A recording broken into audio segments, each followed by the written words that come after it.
Saudara, Polres Metro Jakarta Pusat menangkap pelaku penipuan tiket konser Coldplay. Pelaku diketahui menipu korban hingga 5,1 miliar rupiah.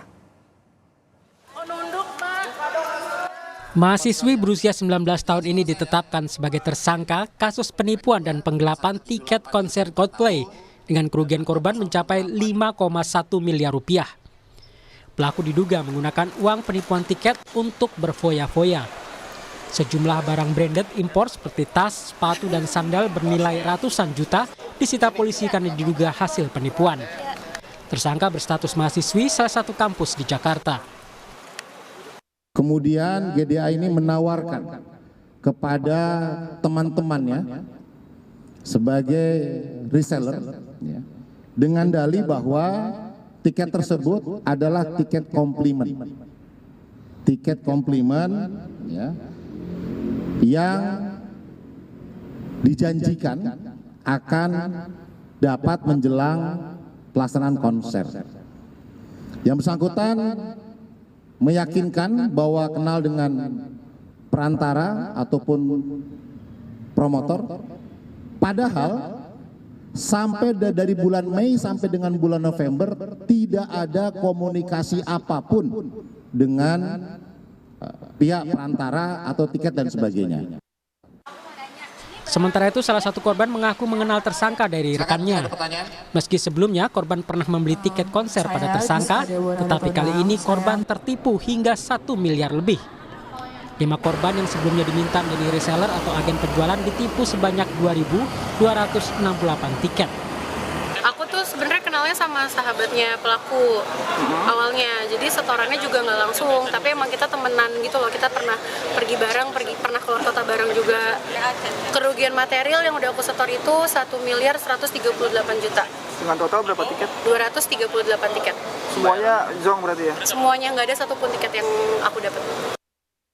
Menurut polisi, pelaku sebelumnya mendapatkan 39 tiket dari penjualan tiket konser Coldplay. Pelaku pun menawarkan kepada para korban agar menjadi agen penjualan, karena pelaku mendapat tiket hadiah dari promotor atau penyelenggara.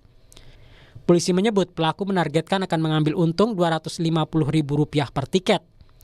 Barang bukti yang disita polisi dari pelaku berupa produk bermerek dengan total nilai mencapai 600 juta rupiah. Sementara polisi menyebut ada penggunaan 2 miliar rupiah dari rekening bank pelaku untuk kepentingan pribadi. Polisi menyebut masih menelusuri aliran uang dari pelaku untuk total kerugian para korban. Band asal Inggris Coldplay menggelar konser perdananya di Indonesia 15 November lalu. Coldplay yang baru pertama kali menggelar konser di Indonesia berhasil membuat 80.000 penggemarnya terkesima. Jumlah tiket yang dijual terbatas dan tidak sebanding dengan antusias penggemar. Tak jarang para penggemar harus berburu tiket dengan harga di luar kewajaran. Tim Liputan Kompas TV. Saudara, perempuan berusia 19 tahun berstatus mahasiswi salah satu kampus tapi menipu para korban calon pembeli tiket konser hingga 5,1 miliar rupiah. Bagaimana pelaku bisa memperdaya para korban? Kita akan terhubung dengan salah satu korban, Reza Dwi Dayana. Kami juga mengundang Kapolres Metro Jakarta Pusat tapi belum mengonfirmasi kehadiran hingga saat ini. Saya akan sapa dulu Mbak Reza. Iya Mbak. Mbak Reza, jadi pertama kali tentu kami ikut prihatin atas kejadian yang menimpa Anda. Tapi yang kemudian ingin kami tanyakan dan juga ingin minta di-share pengalamannya. Kemarin itu gimana ceritanya bisa sampai Mbak sadar bahwa Mbak tuh ketipu? Jadi 1 minggu yang lalu itu sebenarnya saya masih belum sadar ya Mbak kalau saya ketipu. Tiba-tiba dia ngehubungin saya atas nama Rizal. Jadi si Rizal ini tuh dapat info dari temannya si Giska atas nama Gaby. Dia bilang katanya semua tiket si Giska nggak bakal bisa turun. Nah saya kira tuh cuma isu aja kan Mbak. Akhirnya dari reseller-reseller lain pada bilang kalau tiketnya dia tuh nggak bakal bisa turun gitu. Nah ternyata 1 minggu yang lalu saya sempat juga ketemu sama Giska sama mamanya. Cuman mereka meyakinkan saya kalau tiket itu tuh bakal ada dan bakal turun gitu. Tapi ternyata sampai H-3 pun tuh gak ada satupun tiket yang turun gitu. Diska dan mamanya meyakinkan Anda, artinya orang tuanya mengetahui apa yang dilakukan Diska ini? Iya, mengetahui. Bahkan sebelum Coldplay ini saya sempat ada transaksi tiket yang lain. Itu pun Giska minta tolong saya untuk transfer langsung ke rekening mamanya. Oke. Anda ini posisinya sebagai reseller? Sebagai reseller langsung ke Oke. Giska. Gimana ceritanya Anda bisa jadi reseller? Anda gini, bagaimana kemudian Diska, anak umur 19 tahun ini meyakinkan Anda bahwa dia punya tiket banyak dengan koneksi yang tentu tidak bisa dianggap remeh karena susah untuk nyari tiket ini. Kemudian ia bisa punya tiket ratusan dan Anda yakin untuk menjual tiket itu. Gimana ceritanya? Jadi sebelumnya saya juga ada just tip kan Mbak. Lalu si Giska itu memang dia terkenal sih di kalangan-kalangan just tip lain. Jadi tiketnya Giska itu selalu ada. Mereka bilang selalu banjir. Sebelum Coldplay ini dia punya tiket Suga sama tiket FIFA dan itu memang dia ada tiketnya gitu loh Mbak. Dan sebelumnya juga saya sempat transaksi sama dia tiket The Courts yang kemarin si Ravel Entertainment itu. Nah sampai akhirnya dia bilang katanya dia punya Coldplay dengan kuantiti yang sangat amat banyak gitu, 3.800 dan dia baru menjual 1.000.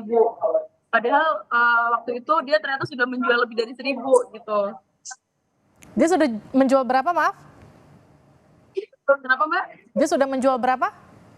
Waktu dia mengaku ke saya, dia baru menjual 1.000. Dia punya kuantiti tiket itu tuh ada 3.800 gitu. Jadi saya tergiur gitu loh Mbak untuk membeli karena harganya dia juga relatif sangat amat murah gitu. Lebih murah daripada yang harga resminya. Ketika sebelumnya Anda bertransaksi dengan pelaku di konser The Course dan yang lain-lain itu selalu ada tiketnya? Itu ada tiketnya sih Mbak, selalu ada tiketnya. Tapi beberapa kali tuh ada yang kayak ke double scan gitu. Jadi kayak tiket itu tuh mungkin udah dipakai sama orang lain. Dan ya.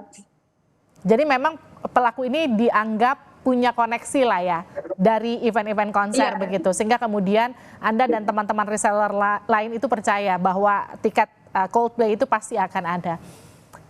Kemudian apa yang dijanjikan pelaku? Kalau tadi diceritakan pernah ada tiketnya di konser lainnya dan meyakinkan bahwa tiket Coldplay itu dia pasti punya.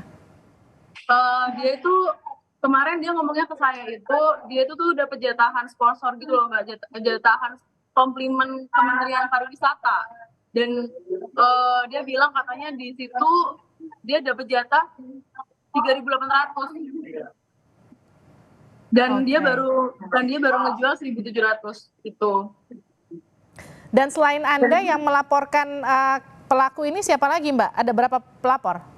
Ada banyak banget sih Mbak, ada Arya, ada Mbak Santi, terus ada beberapa sih Mbak yang saya nggak kenal sama reseller satu sama lain. Oke, ini kan kalau disebut sama polisi kan ada sekitar 600 juta dari barang mewah yang disita, ada 2 miliar yang kemudian digunakan untuk keperluan pribadi. Sisanya menurut polisi kepada Anda dan para korban lain kemana? Ini kan kalau di total-total harusnya ada 5,1 miliar ya? Iya itu dari pihak kepolisian masih menelusuri dananya sih Mbak. Gitu. Nah kalau sejauh ini karena kami belum dapat konfirmasi dari pihak kepolisian, ada nggak informasi sudah berapa tersangka selain si Diska ini yang kemudian dianggap sebagai tersangka dan dijadikan sebagai pelaku utama? Sampai saat ini sih masih Diska sih Mbak. Tapi mungkin kepolisian akan mendalamin itu karena dia juga kita nggak pernah tahu Mbak di belakangnya Diska ada siapa juga gitu. Ya, jadi Anda juga masih mengupdate setiap hari ke pihak kepolisian untuk melihat kasus ini seperti apa ya? Iya Mbak. Masih. Terus tanggung jawab Anda ke korban-korban lain itu gimana Mbak Reza? Saya sih sudah refund sih Mbak. Pakai uang pribadi Anda? Pakai uang pribadi saya sendiri. Sudah menggantikan juga ada yang berbentuk tiket yang harusnya harganya berapa, jadi saya harus nambahin itu gitu di hari H tersebut. Ganti kerugian. Baik, terima kasih Mbak Reza sudah bergabung bersama kami di Sapa Indonesia Malam. Ya, terima kasih Mbak.